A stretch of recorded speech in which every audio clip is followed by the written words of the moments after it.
Je ne me rappelle pas exactement ce qui m'a amené à devenir ébéniste.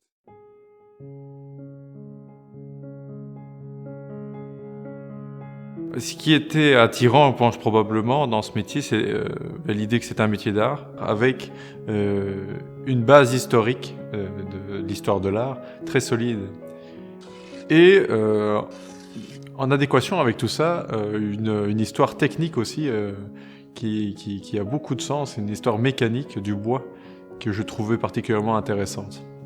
Puis évidemment la perspective quand on est jeune aussi de créer un jour ou l'autre quelque chose avec ses compétences, le jour où on est apte à le faire. Ouais.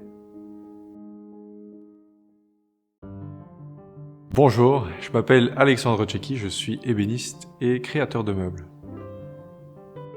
J'ai fait le Tour de France pendant 8 ans et j'ai vécu ce que vivent les jeunes sur le Tour de France, c'est-à-dire voyager pour apprendre vraiment.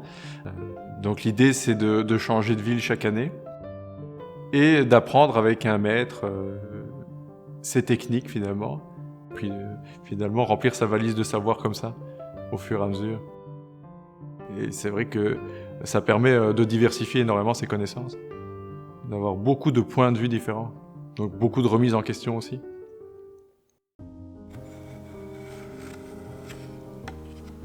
Pour moi, un grand ébéniste, c'est avant tout un grand technicien. Quelqu'un qui maîtrise vraiment la technique et qui sait systématiquement utiliser la bonne façon de faire, puisque chaque meuble est différent. Donc s'adapter finalement chaque fois à chaque défi technique avec la bonne méthode, vraiment. C'est ça un ébéniste, c'est avant tout un grand technicien plus que quelqu'un de créatif.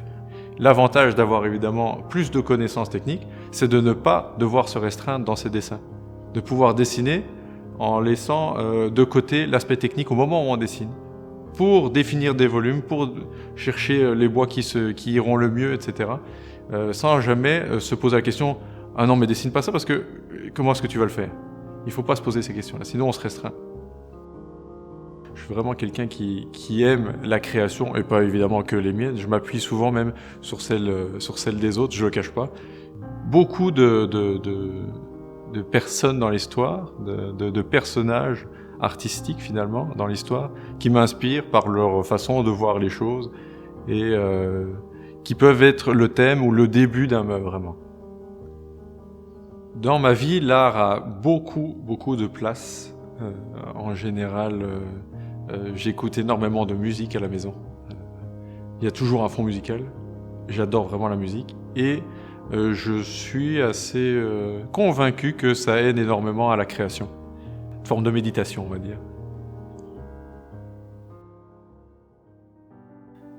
Derrière chaque œuvre, il va y avoir avant tout énormément d'heures de conception, de réflexion et de recherche aussi, finalement, pour arriver à un projet qui est cohérent avant même de pouvoir le mettre en œuvre finalement à l'établi avec les bouts de bois et les essences qu'on va finalement choisir aussi dans un but esthétique. Une fois que le dessin est intéressant, on passe à une conception qui est technique. Et là, on essaye de faire quelque chose le plus parfait possible, je dirais.